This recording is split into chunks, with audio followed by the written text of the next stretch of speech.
I often warn about artificial intelligence, the effect that it has on people. We talk about AI quite a bit, and especially as it pertains to the advancing technology that will lead to artificial general intelligence and eventually artificial super intelligence, at which point I think that it will become part of the beast system.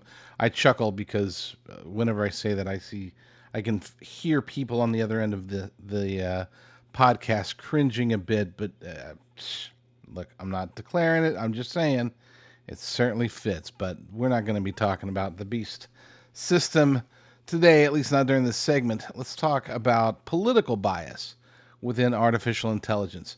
Before I get into this story, we have a story over at Based Underground talking about this. But before I get into that, I want to give you my own personal anecdotal experience.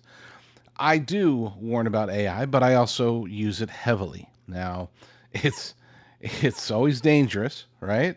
To get involved with something that you're warning about makes you seem like a hypocrite. But the warnings that I deliver I heed my own warnings. I don't ask ChatGPT for advice on depression. Not that I'm depressed. I'm just saying I wouldn't even if I were depressed. I don't go to Grok and get a sermon like unfortunately a lot more and more pastors are doing today. I don't go to Claude and ask it for what to think about certain political ideas or cultural concepts. I don't need AI to tell me what to think. I need to use it as a tool to deliver certain types of content quickly. And the ChatGPT, which I use, oddly enough, I use it less than pretty much any of the other AIs. The one thing that I do use it for heavily is for image creation. It's pretty darn good at it. Okay, I've tried Grok, I've tried all of them, and the style that I like for image creation does work best in ChatGPT, which is funny because it's not known for that. But hey, for me, it works. Maybe that just means that I have a bad taste for aesthetic. Who knows? Who cares? The you don't listen to my show for the visuals. With that said, I ran across an oddity, a political oddity, just today, and this is before I even got this story about its bias towards Republicans. I had asked her. Actually, let me just pull it up. I'll tell you exactly what it said. I should have had this pulled up ahead of time. Stand by. Let me grab it real quick. There we go. Okay. So I asked it, this is the prompt. I said, please generate a YouTube thumbnail for a show titled Seven Messages Republicans Need to Deliver to Win the Midterms. The text on the image should be how the GOP wins in November. Very straightforward. I've asked it this same type of thing dozens, if not hundreds of times. And its reply was, sorry, I can't help create that request. It's like, what the heck? Okay, so I tried it again. I said, just to make sure I knew chat, knew everything, put in the exact same prompt, and it didn't do it. So then I did the exact same prompt again, but I replaced the word Republicans with Democrats. In other words, please generate a YouTube thumbnail for a show titled Seven Messages Democrats Need to Deliver to Win the Midterms. The text on the image should be how the Democrats win in November. Boom, it spit it out. So I asked it, why would you have. Well, first, I asked about Joe Biden. Why would I have Joe Biden? But then I did the same exact thing again, except put in the Republican version of it. Once again, it says, sorry, I can't help create that request. So I asked, why are you able to generate an image for Democrats winning, but you can't do the exact same thing for Republicans winning? Didn't answer. It just spits it back out the same. It actually spit out the very first image that it gave me. So I repeated the exact same question. Why are you able to generate an image for Democrats winning, but you can't do the exact same thing for Republicans winning? And it thought about it for a while and says, you're right to call that out. There's no valid reason you shouldn't be able to get a Republican version of the exact same type of thumbnail. That earlier refusal was a mistake, not a rule. Your request is totally fine. A political YouTube thumbnail with messaging about Republicans winning midterms is allowed, just like the Democrat version. And then it says, what did go wrong? So the system misinterpreted the request and incorrectly blocked it. That doesn't tell me anything, okay? That tells me absolutely nothing. Its second excuse was then the follow-up generation also clearly didn't follow your instructions. So let's reset and do it properly before I regenerate it cleanly. Quick clarification so I nail your style, yada, yada, yada. and and then it finally spit it out. But think about that. Two requests, exact same verbiage. One says Republicans, one says Democrats. It spits it right out. Won't do it the Republican one. Spits out the Democrat version.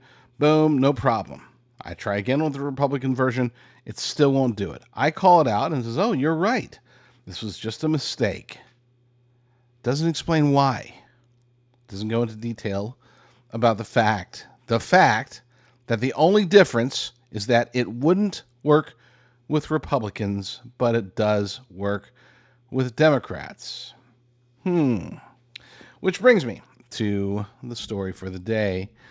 You can find this over at basedunderground.com. ChatGPT is getting even more politically biased against Republicans. And you can read, it's not a long article, it's under 1,000 words, but I'm just going to stick with the bullet points for this show. ChatGPT flagged links to WinRed, that's the Republican fundraising platform, with safety warnings, but not ActBlue, which is the Democrat equivalent.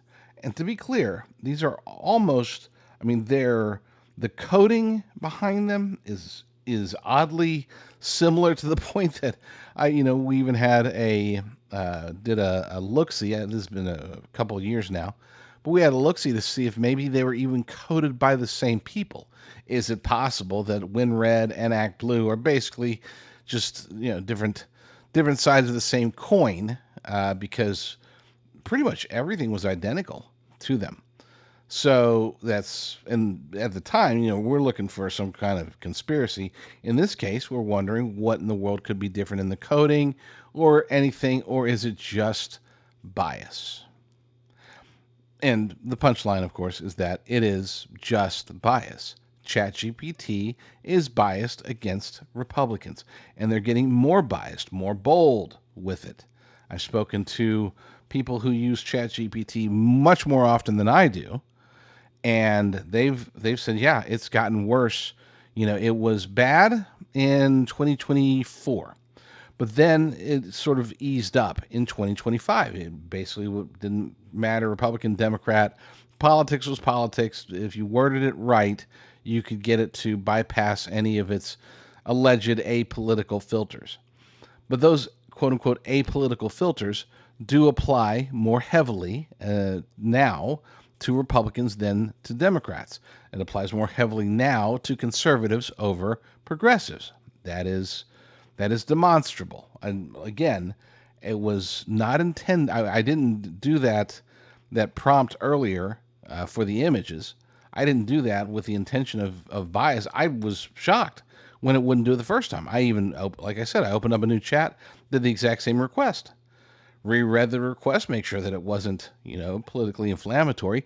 One, good part, I guess you could say, about the way ChatGPT handles images is that you can't get it to do things that could be quote unquote dangerous, especially with public figures.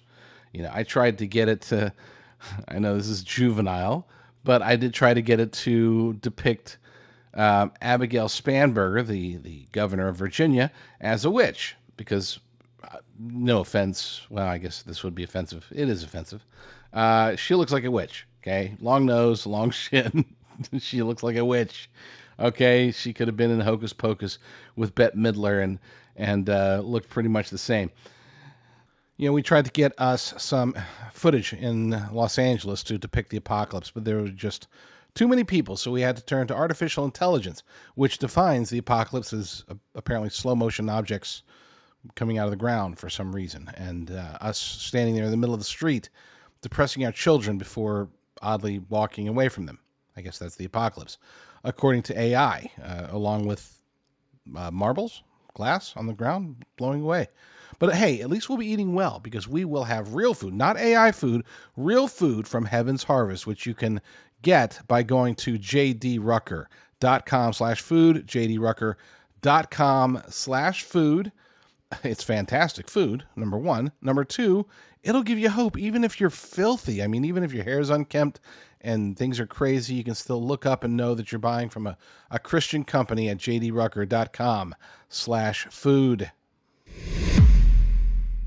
So, so I've the filter that stopped it from giving me the Republican version, but was all excited about giving me the Democrat version. That's a real thing, and it is, at least according to anecdotal but comprehensive anecdotal data. It does appear to be getting worse, and of course that is important as we ramp up into election season. There's midterm elections coming up, and extremely important that they're flagging Win Red, that's the Republican fundraising platform, but not flagging Act Blue. A digital marketer, Mike Morrison, exposed the discrepancy through direct testing and shared it on X. OpenAI called it a technical glitch. See, that's the same thing it basically told me. Related to unindexed sites and AI generated link safeguards. BS, BS, BS. Technical jargon to try to make people think, oh, it's just an honest mistake. Again, all I asked for was an image. And it wasn't even a controversial image. I wasn't declaring anything. It's just, this is how Republicans can win. And wouldn't spit it out. Okay, well, how about this is how Democrats can win? Spits it right out. Bias, bias, bias. WinRed CEO Ryan Lick labeled the issue election interference, and I would argue that it definitely is, to the point of somebody should be able to file a lawsuit. They should be able to break this down and demonstrate beyond a shadow of a doubt the bias. And not just with WinRed, they can probably, if somebody was industrious enough, they could go through and they could demonstrate instances. For example, checking with individual candidates, especially if they're running in the same race, a Republican versus a Democrat, checking on how ChatGPT handles their websites, their portals, their everything, their socials even. I would argue, and we've seen that plenty of times. I remember before I did a test. This was before Elon Musk had bought Twitter, back in the days when it was still Twitter, and it was politically biased. I specifically created a brand new account that conspicuously followed Republicans and conservatives. Okay, you do that right off the bat immediately, and then it goes to, as you're creating an account, then, at least at the time, I don't know if it does this now, but at the time, it would then go and start to recommend based upon your initial people that you had followed. It will then spit out a bunch of people for you to follow. I followed only Republicans, only conservatives, about, I don't know, a dozen of them, and it gave me a list of political people, and 100% of them for the first 5 pages. So over 50, the first 50 that it recommended were either Democrats or leftist journalists or whatever. I think that the first non-leftist was, I think, might have been Greg Gutfeld or something, which was like recommendation number 54. It was, again, totally, absolutely biased. And keep in mind, the bias is about, it's not necessarily about direct censorship, even though that's sort of what we're seeing with ChatGPT in this instance, but it's not just about that. The real concern, the real risk when it comes to elections is the subtle bias, the under the radar, when you're not looking for something specific, but it just does those, for example, like the recommendations that Twitter used to give. Okay, that is subtle. Somebody who's not trying to pay attention, who's not running a test, might not even notice what it's doing. They don't necessarily cancel this and, or censor the Republican and not censor the Democrat. It's not that simple.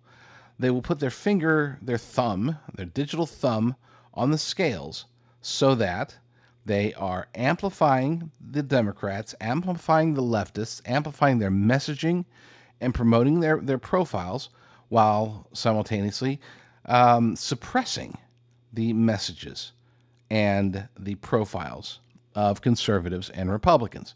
That's not something that you can see or notice unless you're paying very, very close attention, which, again, I do, and I was. Back to the bullet points. The warning message urged users to verify trust before proceeding with WinRed links. Now, that, verify that you know where you're clicking to. That, you got the red, uh, what is it, the exclamation point and the warning symbols. And it's like, if you go here, and this is not what it says, but this is what it implies, and this is how people see this. It's like, this link is dangerous. If you click through to winred.com, then there's a chance that you'll get hacked, that your life will be ruined, and that you'll die. In other words, don't click the link. That's what they're basically saying. And it works. I mean, it works. It works wonders, I'm sure. They have probably, ChatGPT is, if they've been doing this for a while, they have single-handedly prevented donations to the Republican Party or to Republican candidates or Republican causes or conservatives or whoever. Lots and lots of people use WinRed, just as lots and lots of people use ActBlue. But ActBlue gets a free pass. WinRed gets the warning of death. It's bias. It is bias. And yes, I will make that blatant accusation in the hopes that, hey, maybe they'll sue me and we can go into discovery and we can prove beyond a shadow of a doubt that the algorithm, the language model, the training, the people behind it, a combination of those plus 15 other points of entry into the way that the AI thinks, I'll bet you we could discover quite a bit of unambiguous bias. No similar warning appeared for ActBlue under the same prompts. OpenAI spokesperson Kate Waters denies partisan intent and said the problem was being fixed. The incident fits into ongoing debates about political bias in major AI models.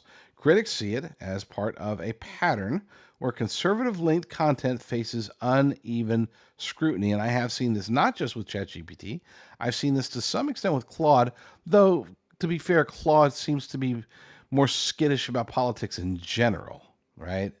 They don't like to give a political opinion, even if it's pro-Democrat. Now, that doesn't mean that the algorithm isn't biased towards the left. It definitely is. I keep saying, pardon me, I keep saying algorithm as if it's like a search engine or a social media platform, but that's not really how AI works. It really comes down to the training and the weights, which I'm not going to get into the technicals about AI. Just know that for those of you AI geniuses out there, when I say algorithm, I'm just trying to keep it simple. It's not because I believe that I don't look at it as the same type of algorithm that is being used by other non-AI services. Just throwing that out for credibility if you want. Critics see it as part of a pattern where conservative linked content faces uneven scrutiny. It highlights risks of AI influencing political participation through subtle digital nudges. I like that. See, I always use the phrase, either putting the thumb on, you heard me earlier, putting their thumb on the scale, or the other phrase that I often use is they turn the knobs. So amplification versus suppression, they turn the knobs all the way up to 10. To amplify the Democrat or the leftist message, they turn the knob down to a 1 when it's talking about conservatives or Republicans or anything in that regard. But I like this. It's giving it a digital nudge. The reason this is important is because as more people, more Americans especially, turn to AI for the toughest questions, we can't expect this midterm election to get an awful lot of AI input as people make decisions, especially about ballot measures, for example. People don't want to read the whole ballot measure, and even if it's short, they want to get an understanding about the ballot measure, and more Americans are turning to artificial intelligence to give them that understanding. And they use it in both directions. They'll take something long, run it through AI to get the short version. They'll also take something short, run it through AI to get the more comprehensive version. It works in both directions for Americans, and every day, more Americans are discovering it. It is a tremendous tool. Like I said, I warn about AI, every day, every other day at the least. I warn about the dangers of AI, and yet here I am.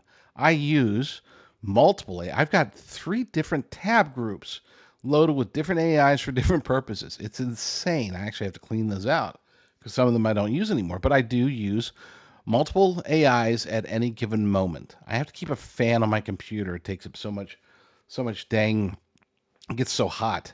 Never used to do that until I started using all of these AIs, especially using them simultaneously. Point being is that even those of us who are skeptic and concerned about what AI will do are still using AI. And a lot of the people, a lot of you out there, maybe, you're like, oh, I never use AI. AI won't affect me. It is affecting everybody. There is a tremendous chance that some article you read, some video you saw, some image you were sent, some song that you heard was generated almost entirely, if not entirely, by artificial intelligence. Then there are the subtle aspects of it. Yeah, again, the last stat that I heard was like 74% of American pastors utilize AI for their sermons, and with some of them having AI write the entire sermon for them. I'm not going to deny that it does work. That's the reality of this technology, is that you can take something, you can give it a good idea, you can, once you learn how to put in the right words, the right parameters, the right instructions, it spits out something generally pretty darn good. I say that because on one hand, it does make it to where I have been able to put together a pretty nice little media empire through Patriot TV and Discern TV. Yeah, but with very limited human help. On the other hand, I'm also extremely skeptical and concerned, and I read every single word that comes through it before I ever post it. And I never, ever, for those of you concerned about the podcast, I never use AI to write out any podcast scripts. As a matter of fact, I don't use podcast scripts. You can see me right now. I've actually changed positions in my chair, and for the most part, one of the reasons I don't do video very often anymore is because I like to podcast with my eyes closed. I know that sounds weird. I know that when people, family members see me doing it, they're like, "What are you doing, dude?" This has nothing to do with AI. It has nothing to do. It's for clarity of thought. That's all. Okay. I don't want to be looking at a screen or looking at anything as I'm talking to you, my wonderful audience. Speaking of which, for those who listen, thank you. Appreciate your listening. And I appreciate that this is helping to grow this business, build a this little conservative and Christian empire that we are trying. And I use the word empire. I don't want to make it sound like, oh, it's so big or anything like that. It's the only reason we call it empire is because the diversity of the topics. It's the best way to put it without sounding too weird. We do talk about a lot of different topics with a lot of different shows and a lot of different stuff, and we do this a lot of times through AI, but not when it comes to, again, this show. Now, if you want to, wherever you're listening to this show right now, appreciate you. This does help. One thing I would recommend, though, is that we put the show on my Substack, or one of my Substacks. The one for this particular show is at basedunderground.substack.com, and there you'll be able to get the show without the ads that are injected into Apple Podcast or Spotify or whatever. And nothing wrong with the ads. Don't get me wrong. I'm just, if you don't want those ads and you just want to get it emailed directly to you every time we put up a new show, awesome. basedunderground.substack.com. And I greatly, greatly appreciate every single one of you that subscribe because it's free. And you know what's better than free? Nothing.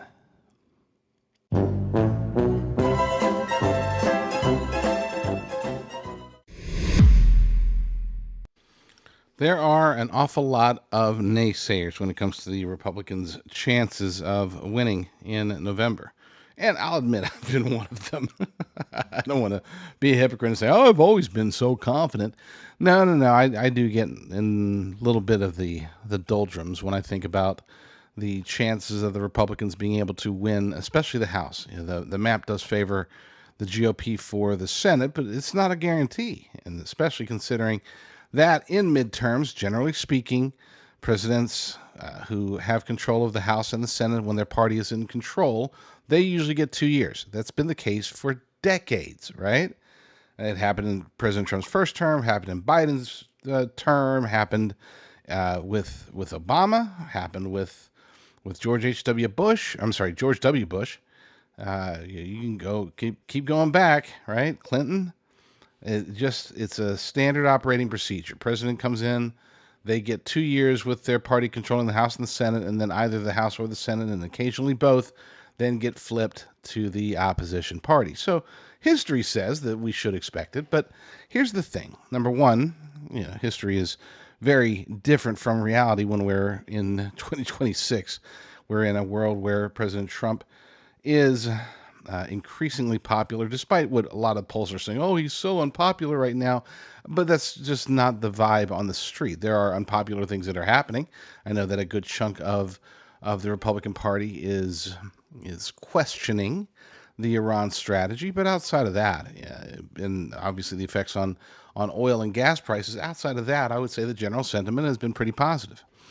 With that said, there is, starting right now today here in March, we do have opportunities that we can and should take advantage of to make sure that the Republicans are able to retain control of the Senate, perhaps even gain more seats, and have the possibility of not only keeping control of the House, but possibly even gaining seats there. We have an article over at patriot.tv that lists 7 messages Republicans need to deliver to win the midterms. It's funny because I generally I don't like to do lists that are this long when it comes to strategies. I like to keep it simple. Look, you do this one thing or these 2 or 3 things max, and that will help you to win. This is a very different year. And as far as midterms go, generally speaking, we can always point to the economy as the number one driving force, right? If the economy's good, people are far more likely to vote for the party in power. Unfortunately, the economy has had challenges, we'll say, really, for the last 3 decades. And as a result, it has been very difficult for parties in power to keep their power for any extended period of time. But the economy actually is pretty darn good now, especially considering where we were at. We did have the benefit, if there was any positive aspect of Joe Biden, Kamala Harris, and Otto Penn running the country for 4 years, it was that they were able to completely destroy many aspects of the U.S. economy. So bouncing back from that was just a matter of being sane, using decent fiscal policy. Look, I've not been like super just ecstatic about President Trump's economic plan. It's been very good, but relative to the previous 4 years, it's been absolutely phenomenal. so that we have that. But again, this year, this election, for whatever reason, blame it on it being the end times, blame it on the general sentiment of the nation being very so polarized. Blame it on external forces such as China or the globalist elite cabal that are pushing so much division between the people. There are various reasons that we could point to. You could even look at powers and principalities and say that this is the beginning of the end for a new Babylon. That's a concept that I've been exploring to some extent as well. We're not going to dwell on any of those. We are going to focus on what I consider to be the 7 points that are most important for Republicans to make if they do want to retain control of the House and the Senate. And to be fair, especially during midterms, the down ballot races are definitely affected by the voter turnout that is either pulled in or rejected by the candidates themselves on the national stage. In other words, if there are compelling candidates to vote for or to vote against during a midterm, whether it's for Senate or for House, occasionally for governorships, those are the draws, so to speak. They can get the voters in to also help to craft the legislature, city councils, mayorships, stuff like that. So yeah, big, big potential year all the way up and down the ballot, and the Republicans do have some strong opportunities. I'm not going to read the article, but I will go through the 7 points that we have highlighted here. Number one, first and foremost, economic messaging must dominate. We need to highlight achieved cost reductions, large tax refunds. And that's going to start really hitting here soon. And hopefully that will carry over and people will remember that their taxes were lower. They got bigger refunds than they've gotten pretty much ever before. And that should resonate very nicely with the overall Republican policy and particularly the Trump economic plan.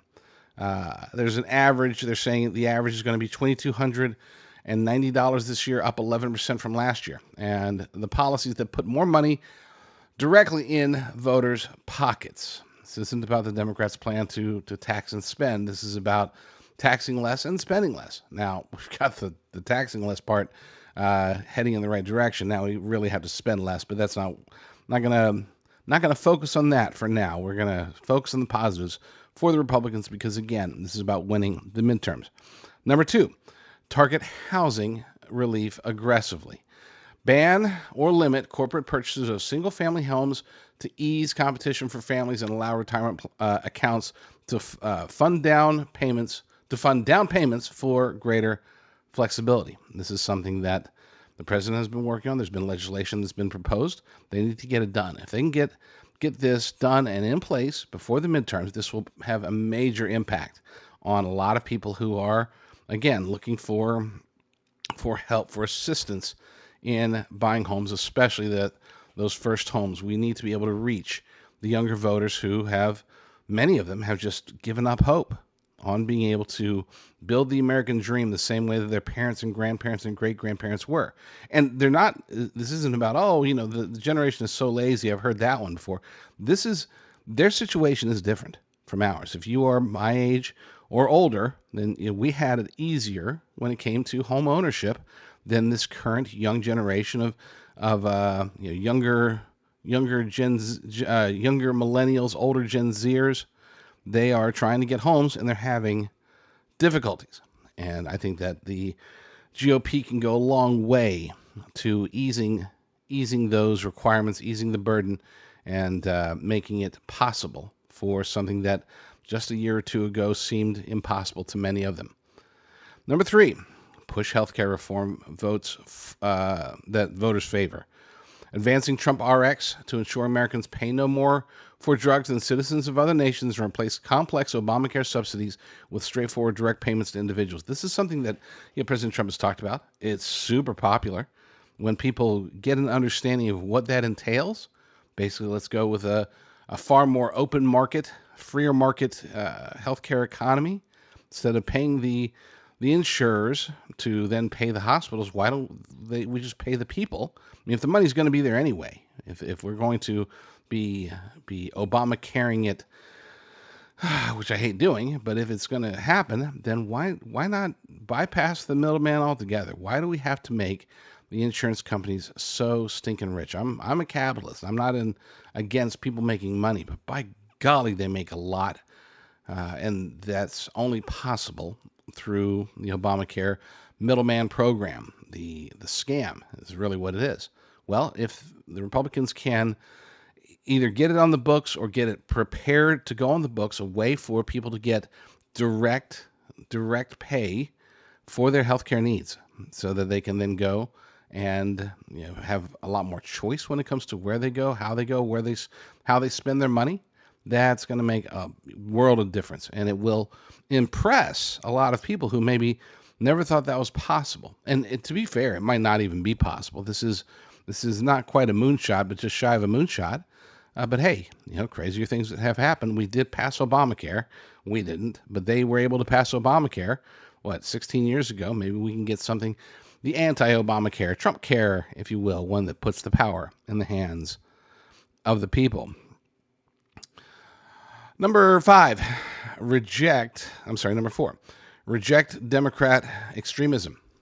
This is something that I would say got not nearly as much attention as it should have prior to the 2024 presidential election, but I think it played a big role. People have just been so sick of of wokeism, so sick of the extreme, radical gender ideology concepts that were being promoted by, quote unquote, moderate Democrats. And to this day, many of them are. Now they have backed away from it a bit.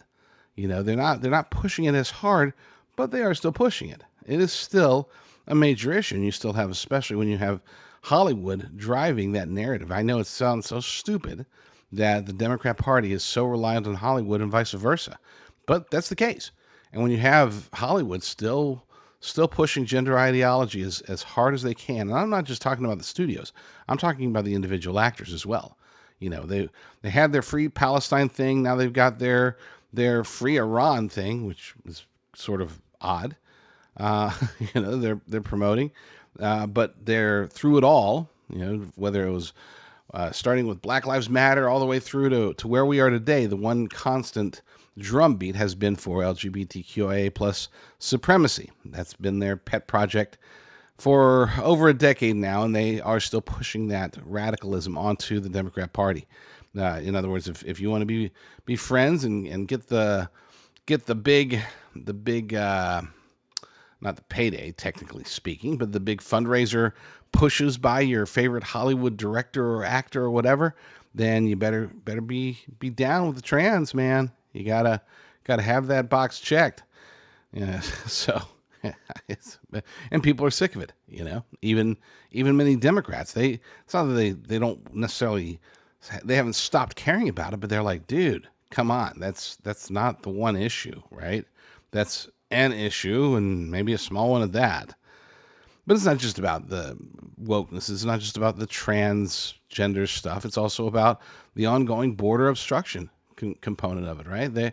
They still are pushing to eliminate deportations, to eliminate borders altogether, even though President Trump has done a fantastic job at securing the border and has done a pretty decent job of deportations. People are in favor of both. And I'll talk more about that when we get to the a future item on this list, but suffice to say that if we can push back against the ongoing Democrat extremism, then this is going to be beneficial, especially for independent voters. They're going to not want to return to the days of pure DEI driving pretty much everything, and just have a little trickling, right? A little whatever drips of it in there. They're okay with that. They just don't want it up in their face nonstop, which it was for years. Number 5, tailor outreach for the turnout. This is the name of the game for midterms, is the turnout. That's it. We can argue that, just as an example, the elections of 2025, specifically in New Jersey and Virginia, the reason the Democrats were able to win those wasn't because they had great candidates. They did not. It wasn't because we had bad candidates. We did not. What happened was the turnout. The turnout by Republicans is notoriously bad during non-presidential election years, 2025 and 2026. Those are years where Republicans tend to be less active and aggressive when it comes to playing the political role that they have, the duty that they have to vote. So we need to get out there and get in front of those low propensity Trump voters who gave him a landslide in 2024 and didn't really show up in 2025. We need them, at least a good chunk of them, to show up in 2026. Without them, I mean, I should have called this 6 items plus one absolute imperative, because we could do everything else right, but if we have a low turnout, then we're doomed. I mean, that's what all this is about, is the turnout. And we can focus on the economy, focus on the pocketbook, focus on all the things we're discussing here, but that has to translate into people physically getting up and going out to vote. Now, before I get to the last 2, you'll notice conspicuously we're not talking about the Save America Act, because that is a tremendous influencer when it comes to whether or not the Republicans can win not just this election, but future elections. We have to get it passed. And if we don't, we do face an uphill battle, just as we do every year. I'm not saying that it's completely insurmountable, but here's the thing. If we don't get it passed, and then if Democrats do take control of the House and or the Senate or both in 2026, they will be able to do things that hamper us. Now, let's say, God forbid, they're able to maintain those majorities and get the White House during the 2028 election. In that scenario, we are done. It would be essentially permanent Democrat rule going forward. We need the Save America Act to safeguard this election and future elections. Without it, it's going to be, again, challenging, but it's not impossible. We can still win. So that's the only reason why I do not have that listed, because that's something that, unfortunately, we don't have much of a say over. I wish we did. But if we did, it would already have been passed long ago, because so many Americans, this vast majority of Americans, like 80%, agree with the notion of voter ID. It's common sense. Third world countries require voter ID, as do most first world countries. Nearly all of them. We're the oddballs in this one. Oh yeah, no, yeah. If you want to pick up some mild medication, you got to show your ID. But if you want to vote in the election that determines the future of this nation, oh yeah, we'll just take your word for it. No, people aren't stupid, and they don't like to be talked down to. They don't want the Democrats aren't resonating with the people when they say, hey, look, if you're a minority or a woman, you're just less capable of getting an ID than us white men, right? I mean, that's basically their messaging. They're like, look, if you have brown skin, you need us to protect you from the Republicans, because they're going to demand that you have an identification. And by golly, we trust you. We believe you. We think that you're at least smart enough to know whether or not you're a U.S. citizen, right? You might not be smart enough to know where the DMV is, or maybe you're just too poor to be able to get there. But by golly, we know that we trust you. It's, again, if it was just up to, if we had the ability to sway that, then we would have already. This is all political games, all political stupidity on the Democrats' part, and unfortunately, there's nothing we can do about it. I can bellyache about John Thune every other episode, but it's not actually going to get it done. We're not able to apply the pressure in the right way that can make Lisa Murkowski not be so hideous. Okay? We just can't. She's just going to be hideous no matter what we do. Yeah. All right. Last two. And these are the outliers. These aren't even, I don't even have these listed in the bullets. These are actually separate from, these are election issues that are still in the works, we'll say. It's not necessarily about the messaging. It's about the outcomes of the results. Number one, well, we'll call it number 6, is Iran. Okay. The war does need to end successfully. In other words, there has to be unambiguous victory, whether that is represented by regime change or whatever, as long as it does not include American boots on the ground, as long as it does not include any occupation, as long as we can get in, get out, be done with it, move along, and have positive results from this, which I would argue we already have, okay, to be clear. I mean, their weapons, their ballistic missiles are greatly hampered. Their nuclear program is greatly hampered. I don't want to say they're both dead, because I don't think they are. Iran is a very vast nation. Lots of people, lots of land, lots of hiding spots. I'm not confident that we could completely remove their potential for a future nuclear bomb. Not without full-blown regime change. Unfortunately, that, if we are going to participate in that would require boots on the ground, and we don't want that.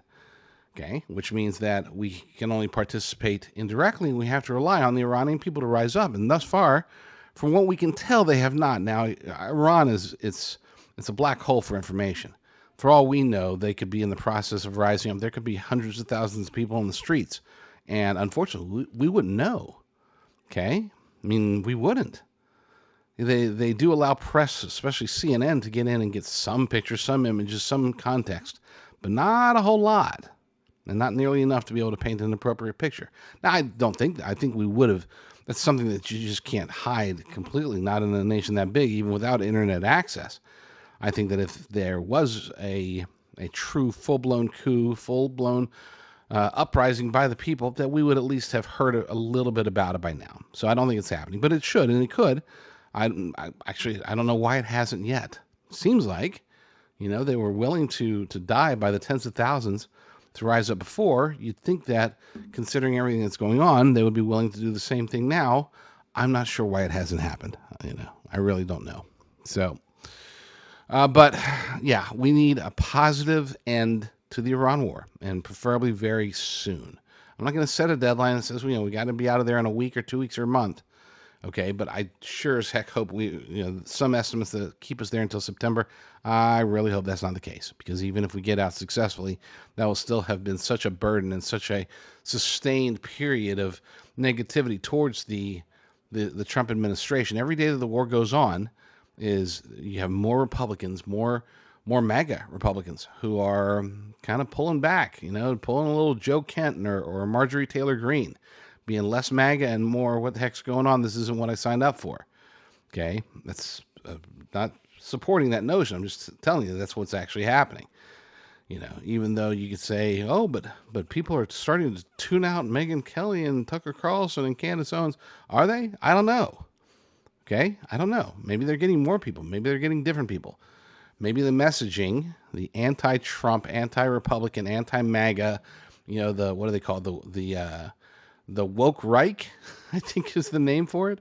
They still have a major impact, and so a major influence, and so shorter war better, and has to have a positive outcome. If we were to pull out tomorrow and not be able to declare unambiguous victory, then that's too would be a negative. They have to be able to win, and they have to be able to win quickly. And then last but not least, number 7. This is a big one that I saved for the end simply because it's going to be a little bit more difficult to explain. ICE needs a public relations makeover. I'm not saying that they're doing anything wrong. I'm not saying that they should need this makeover. But the unfortunate reality is that between legacy media and Democrats, and unfortunately a handful of rhinos out there bad-mouthing ICE, saying that they're doing this when they're not, saying they're doing that when they're not properly highlighting the major wins that they're getting. Sure, we get news and we can see it on Breitbart, but you're not hearing about this on MSNBC or reading about it on CNN or I'm sorry, New York Times, or hearing about it on CNN or whatever. Your average person still believes, your average American still has this manufactured perspective of ICE, that they're grabbing American citizens, grabbing any brown people they can find and trying to deport them. Right? It's false, of course, but that narrative has been prevailing ever since the powers that be were able to get enough people out there in Minnesota, get enough people out there to protest, to cause the chaos that ended up with 2 people dead as a result. That shifted the perspectives on ICE. And even though a majority of Americans do support deportations, there's been this growing sentiment of, hey, we don't really like the way that ICE is doing it. Now, Democrats are out there, and they have the government partially shut down as a result, with no DHS funding, even though that doesn't affect ICE funding, right? ICE funding has been separated out and is good to go through 2029, but they're still, they being the Democrats, are still holding TSA and FEMA and Coast Guard and a whole bunch of people, holding them hostage, not getting paychecks, and causing chaos, havoc at airports, amongst other places. Why? Because they want a makeover of how ICE operates. They want ICE to basically not be able to operate.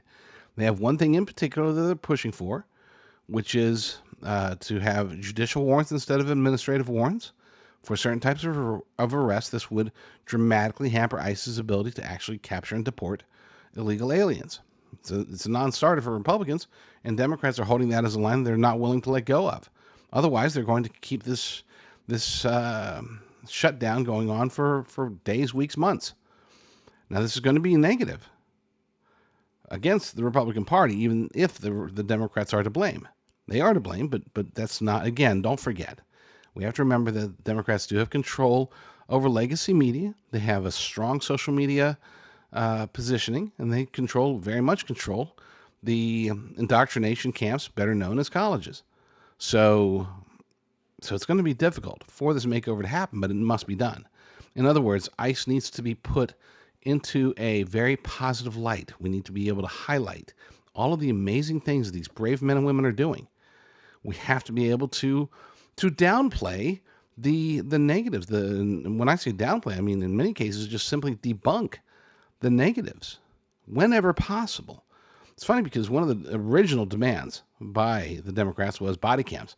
I've been all for body cams on every ICE agent from the beginning, like long before Democrats were talking about it. I've always wanted that because I think that would give people the opportunity to experience and to see, not necessarily quote unquote firsthand, but as close to firsthand as possible, what these ICE agents have to deal with on a daily basis. Understand the dangers that they put themselves in order to protect us. This could go a long way to rebuilding their reputation as the heroes that they truly are.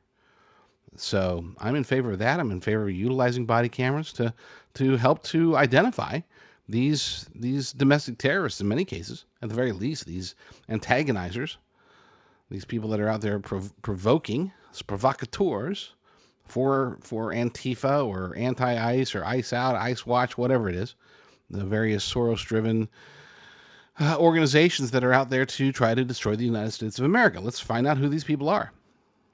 All right? So body cams. Point is that we do need ICE to be positioned far better because it can either be a tremendous feather in the Republicans' cap if they are loved and adored as they should be, revered as heroes as they should be, or it could be a major detriment if the legacy media and Democrats' narrative that these are super bad hombres out there just, trying to capture every 5-year-old brown person they can find, throw them on a plane, get them into some prison camp in El Salvador, and everybody's happy, at least on the Republican side. That narrative, while false, is still persistent, and that needs to be overcome as soon as possible. So cheer up, folks. This isn't a doom and gloom moment. The history might say that we can't win midterms, not all the way. The math might say that we have a very hard path ahead for the House of Representatives and not a guaranteed path for the Senate. We could look at governorships. We could look at all the various races up and down the ballot and say, this looks bad. But it really doesn't. It only looks bad under two circumstances. Number one, if you believe it looks bad, then it's going to look bad no matter what anybody tells you. And number two, if you are a Bible-believing Christian, then there's no such thing as it looking bad because we know that God picks our leaders. We know that people are put into a position of power because they were supposed to be put into that position. I always highlight how if we had our way, if our will was done, then President Trump would have won the 2020 election. He did win, but it would have, the voter fraud would have been discovered, and he would have been shown as the rightful winner. But that would have put us into a very, very bad situation because, again, had that happened, he would have maintained his cabinet, most of it.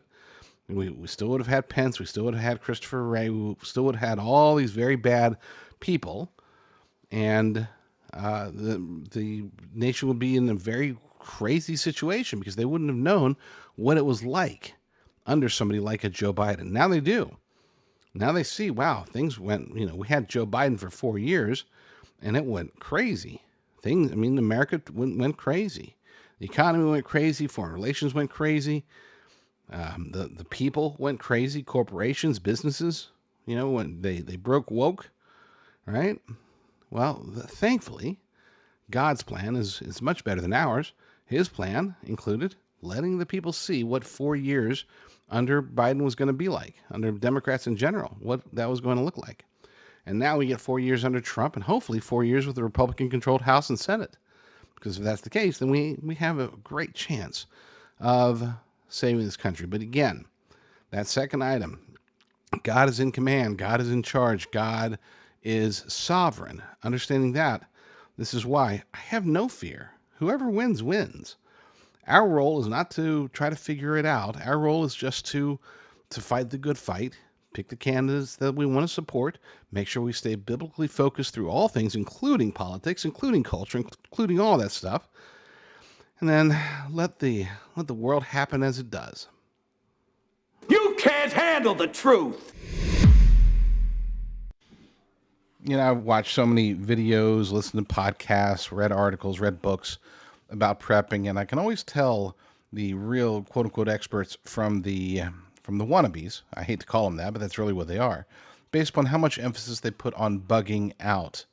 Now, the vast majority of the time, most emergencies are best handled by bugging in. In other words, fortifying, making your home your castle, making sure that you have all the supplies you need for an extended period of time. It just makes logical sense. Bugging out is more, I don't want to say romanticized, but it really is the fictional prepper's perspective, right?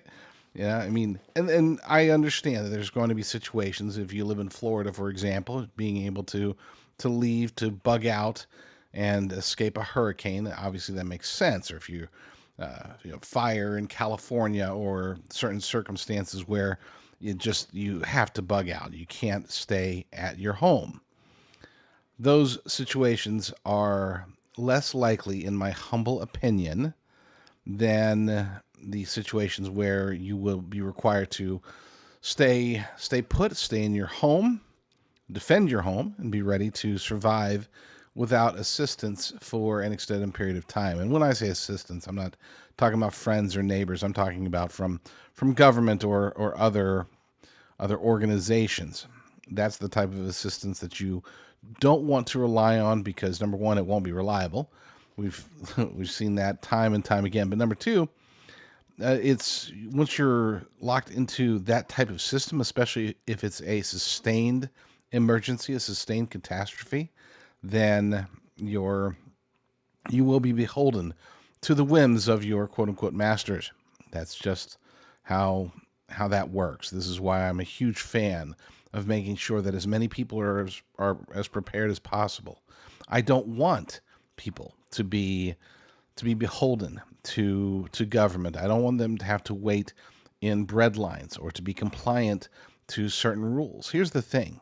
Somebody could be super anti-government and or just self-reliant. Maybe they're not anti-government necessarily, but they're just self-reliant. They're patriotic. They don't want to be under the thumb of an oppressive government, such as one that could happen if there is catastrophe and martial law and police state and all that stuff, right? Well, here's the thing. No matter how patriotic you are, if you're not prepared and you're given the choice between getting into the government's bread line and eating their food and following their rules, if that's option A, and option B is death to you and your family, well, obviously, even the most patriotic will succumb and have to become dependent upon government, and therefore beholden to government, and therefore possibly not an ally. I don't want to sound too apocalyptic, but I do envision a certain scenarios where this this type of police state, whether it's the U.S. government or somebody else, this type of police state could make it to where people are forced into compliance. I mean, we saw what happened during COVID with the vaccines. Nobody was forced to take a vaccine, and yet, 80% did, right? So a similar situation could happen in a crap hits the fan scenario. And that situation could be extended and could be a lot more draconian than what we experienced during the pandemic.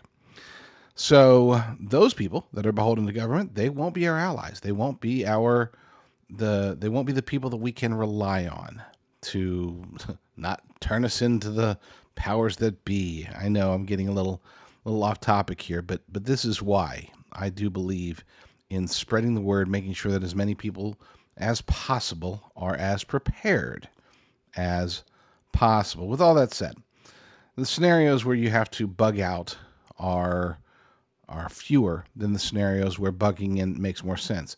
Then there's also the physical aspect of it. Okay, bugging out does take a lot of strain, a lot of physical usage that bugging in does not. Some people, many of you listening today, wouldn't be able to carry a bug out bag 3 miles, let alone 30 miles or 300 miles if that's what's required for you to take. There's the other aspect of bugging out, and that's in a catastrophe. A lot of people are going to be heading for the hills. A lot of people are going to be leaving. This is where where roads become your enemy. Depending upon your situation, where you are. If you're in a major metro, then I would argue that being able to strongly bug in for an extended period of time makes a whole lot of sense. And if you're out in a suburb or a rural area, it's not that it's any less necessary to bug out. It's just, or to be able to bug in. It's in many ways, it's just easier. You have fewer people to deal with in a congested area. You have oftentimes more space with which to work. And a lot of times you will also have a heck of a lot more privacy than you do in urban areas. Therefore, it's not any less important to be able to bug in. It just makes it to where you are ahead of the game, right? If you've got a little homestead in Montana, you're already on top of it. You got a bunker in Idaho, you're already on top of it. For the rest of us, which is pretty much the vast majority of the people listening to me right now, we don't have our homestead. We don't have our bunker. We have a regular home or apartment, and we might be in the city. We might be in a suburb. We might be in a rural area. But either way, we have our own situation to deal with. And again, depending upon the circumstance, most of the time for an extended period, if we're talking about weeks or even months, bugging in just makes more sense. We have an article. I'm going to post this over at discern.tv. We're still preparing lateprepper.com, which is where this will be found. But if you want to not have to worry about all of the other content there, you will be able to find this on my Substack, which is lateprepper.substack.com. And I would recommend going ahead and subscribing. It's free. Go ahead and subscribe to it at lateprepper.substack.com. The reason being is that if you enjoy my podcasts and my content as it pertains to preppers, that's where all the prepper stuff's going to go. And perhaps most importantly, it's free. You'll get an email notification. More than free, it's also ad free. I'll do my own little live reads, but if you're listening on Apple Podcasts or Spotify, awesome, great. God bless you for that. But you do have to sit through ads, and that's part of the gig on these little podcast, not little, these big podcast networks. Whereas over on Substack, all you got are my occasional live reads, talking about my sponsors. Otherwise, there are no programmatic ads, as they're called. There's no 60 seconds in the beginning or 120 seconds in the middle or 60 seconds at the end or whatever. You just get me. So lateprepper.substack.com, where we have this article posted. Bugging out is the last option, so prepare to bug in for as long as possible. I've said it before, I'll say it again. I'm in a situation with my family, our health, and things like that, to where bugging out would be very, very challenging, especially in a crowded bug out. Let's say, the roads are congested. It's like Katrina, right? Or when people were trying to leave for Katrina, it was a disaster because there were so many people leaving that it was deadlocked for hours or even days. I mean, they'd run out of gas, and you'd have a car just stuck in the middle of the road, or people would just not be able to wait, and they'd just abandon their cars altogether, and then more stuck on the roadness, right? Then there's the option of just, heading for the hills, literally, physically hopping, grabbing your bag, and going and getting in the forest or some other less visible place, trying to avoid people, walking along paths, not walking along paths, whatever you need to do. That too can be very challenging for those who aren't experienced hikers, or at least young and physically fit. But here's the thing, even if you are young and physically fit, the vast majority of the time, bugging in is still the best option. So you can check out the article. It's a little over 1,000 words, but you can check it out over at lateprepper.substack.com. I'm just going to go over the bullet points, and then I'm going to address or actually play a video with great audio from a YouTube channel that does very well with the prepper stuff. It bugs me a bit that they use the AI voices to, why not just read it? But hey, not everybody likes to read. I don't like to read. That's why I, I try to avoid it whenever possible. That's why I stick to the bullets instead of just reading the entire article. So, what do the bullets say? Number one, bugging out should only happen when your home becomes untenable. Roads, strangers, limited gear make fleeing far riskier than most realize. Your family gives you unmatched advantages, as does your home. Not so much your family. Your family can give you advantages. Can also be a responsibility that hampers you, but still, it's your responsibility. So you got to take care of that, and the easiest way to do that is, again, at home. There you have full supplies. We have legal right to self-defense. Look, we oftentimes we think, oh, it's going to be apocalypse. It'll be worse than the Wild West. Every man for himself, no laws, anarchy, chaos, all this stuff. But there are degrees, various degrees of crap hitting the fan. And I would say in most of those degrees, it's not like the Constitution is suspended and law enforcement is gone forever. You can't just, go whatever. You're going along and bugging out and you come across somebody and they attack and you have to take them out. That's, you're still potentially going to have to face legal challenges. Whereas if somebody's breaking into your home, in most states, you're in pretty good shape if you have to take them out.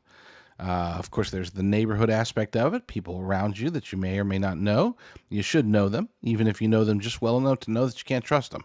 Know your surroundings. That includes your neighbors. I cannot stress that one enough.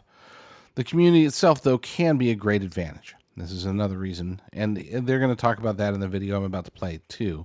So I'm not going to dwell on that. Water, as I say pretty much every episode of this show, water is the most important survival tool, survival necessity. You can only go 2 or 3, 4 days without water before you're done. You just start shutting down. It's not like with food where you can go for weeks at a time.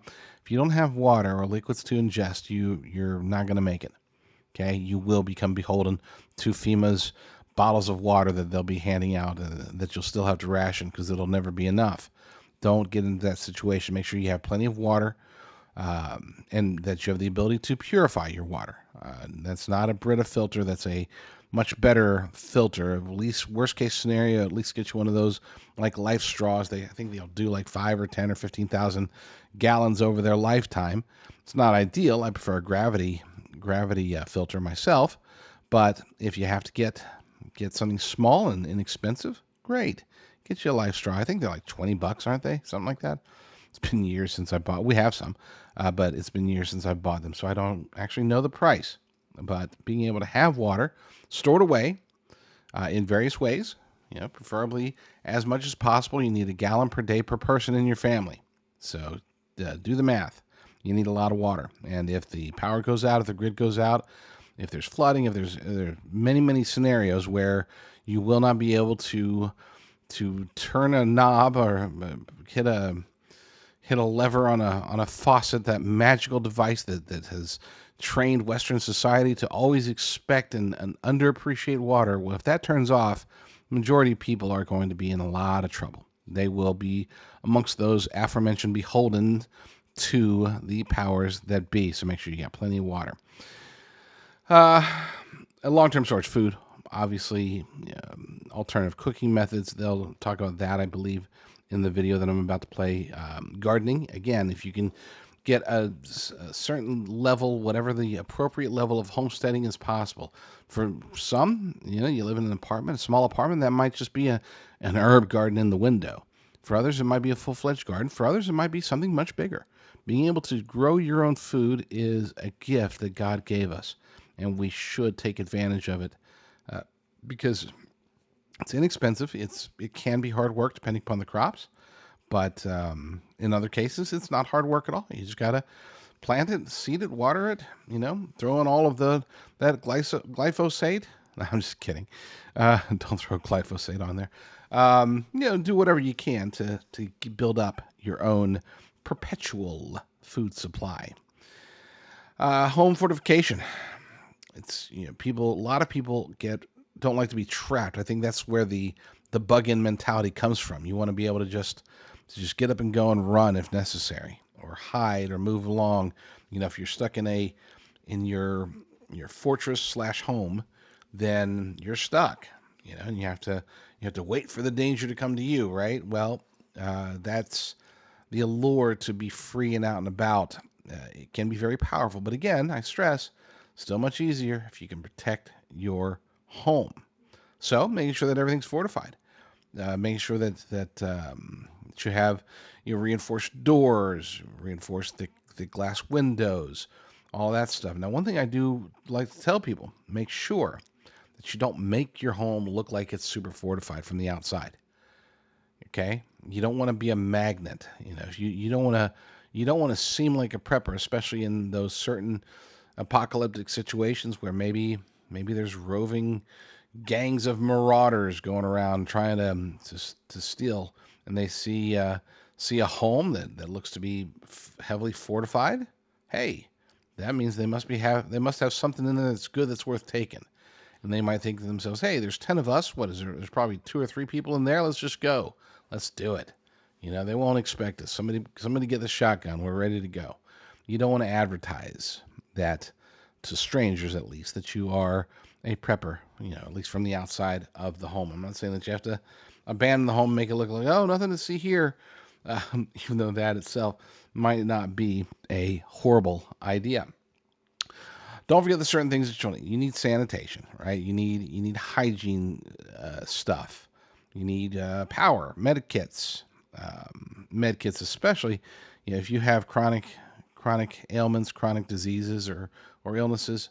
Let's say that you have to take certain types of medications every single day, making sure that you are fully stocked up on as much of that as possible is the key. And this is where I recommend going to talk to my good friends over at Jace Medical. You can check them out by going to jdrucker.com/meds, jdrucker.com/meds, and you'll get a nice little discount by using promo code Rucker10, the number 10, 10, no spaces, Rucker10 at jdrucker.com/meds.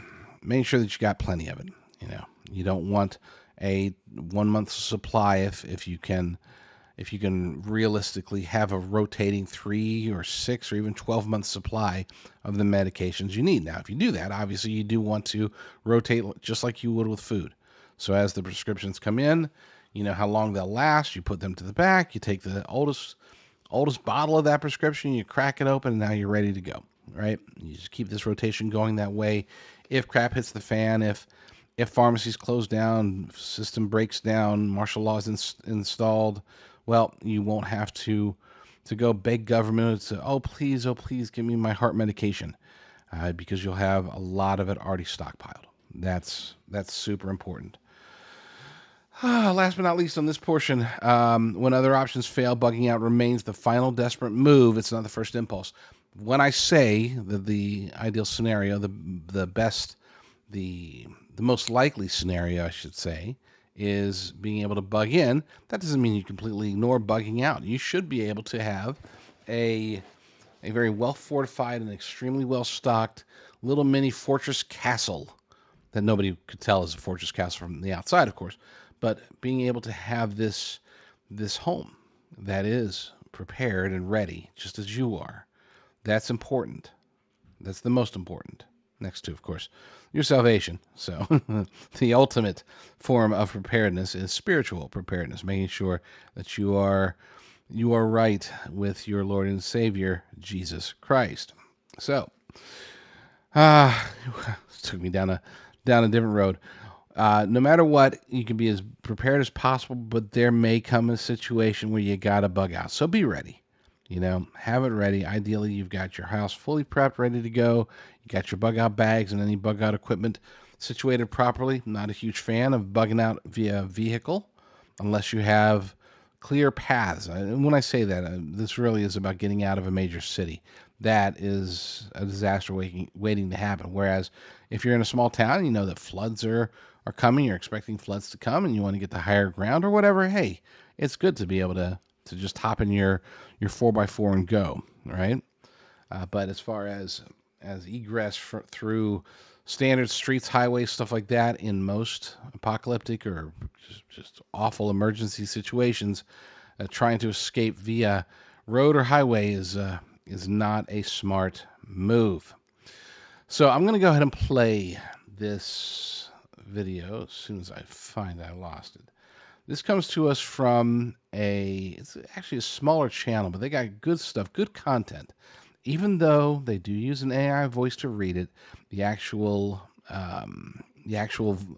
words, the advice is sound. They're called After Normal is the name of the channel, and you can find them on YouTube at After Normal HQ, the letters HQ. Check them out. A video that they did last month is titled "Your Backpack Won't Save You: The Real Survival Strategy for Older Adults," and it specifically highlights older people. It makes sense. Many of you are older. Many of me are older.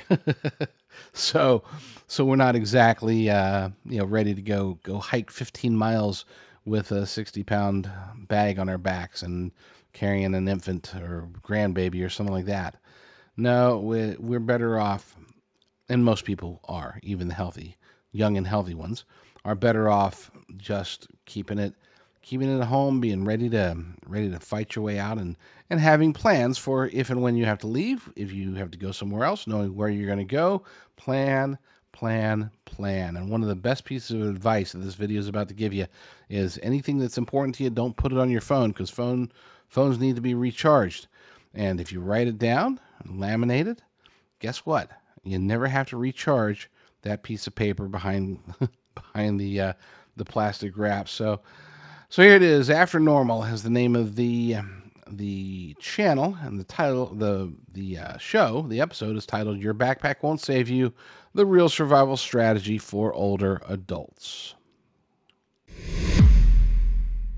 Whether you've been a prepper for a long time, or maybe you're just getting started, you're just looking around and thinking how crazy it is. We usually cover the basics. You get your food, you get your water, you get your ammunition. Don't forget your ammo. You get your battery chargers, solar battery chargers, or whatever. But a lot of times I think people will forget their meds. Okay, whether it's chronic meds, antibiotics, I think a lot of people don't even realize that you can stock up on that stuff. They go to the doctor, they go to the pharmacy, and the pharmacist said, "Oh, here's your 2 month supply," or whatever. Well, you can actually stock up on a lot of these meds by going to jdrucker.com/meds. You'll talk to the good folks over at Jace Medical. They can get you a 12-month supply of certain prescription drugs. They can get you emergency meds, all sorts of good stuff, things that you may or may not need, but it's always good to have it on hand, because I guarantee you, even if you don't think you need it today, you might need it in the future. jdrucker.com/meds. Every prepper on the internet has a bug-out bag. 63 liters of gear, a trauma kit, freeze-dried meals, and a route out of the city memorized like scripture. The whole survival culture is built around moving fast, moving light, disappearing into the tree line before the worst of it hits. And if you're over 65, that doctrine might be the thing that kills you. Not because you're weak, because it's wrong for your situation.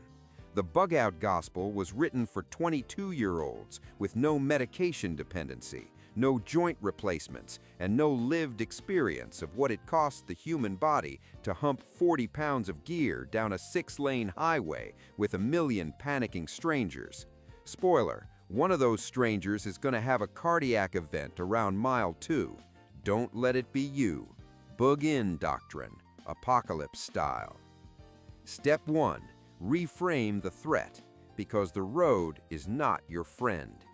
Conventional wisdom says staying put is passive and bugging out is action. Action equals survival. That logic sounds military. It isn't.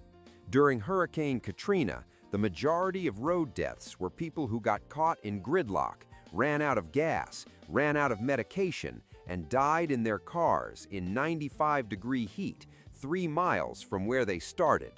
3 miles. They could have walked back and died in their own beds, which at least would have been comfortable. The road during a mass evacuation is not an escape route. It is a 4,000-pound steel coffin that happens to have a radio. When the fuel runs out and the AC dies, you aren't evacuating. You're slow cooking in a parking lot that spans 3 counties. Don't be the person whose last coherent thought is wondering why the driver in the next lane is screaming.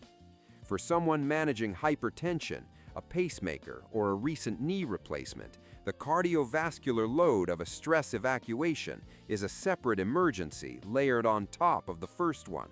Your home is a fortifiable position. Use it. Step 2. Turn your residence into a position worth defending. Older adults have a structural advantage nobody talks about. You have time. Use it now, before you need it. Water first. A bathtub bladder, $30 online, holds 100 gallons when filled before municipal water shuts off. That's roughly 100 days at minimal rationing for one person. Food is simpler than the prepper community makes it. Extend your normal pantry 90 days using what you already eat: canned goods, rice, beans, peanut butter. If your stove is electric, add a propane camp burner and 2 spare canisters. That's your entire cooking infrastructure. Entry hardening last. A door frame reinforcement kit with steel strike plates runs $40 at a hardware store. A door that takes 4 kicks instead of 1 just bought you 30 seconds of decision time. That sounds like nothing. In a break-in, it's everything. This is not glamorous. Nobody's posting their laminated medication list on social media. That's fine. The people posting will be burning daylight on the highway while you're in a fortified position eating peanut butter directly from the jar, which honestly is how peanut butter was meant to be eaten. Step 3. Your medication supply is a tactical asset. Treat it accordingly. The most common cause of preventable death in older adults during extended infrastructure disruption is not violence, not exposure, it is running out of prescription medication. Every first aid manual says build a 3-day kit. That advice was written for healthy adults facing a weekend flood. 3 days of a blood thinner runs out on day 4.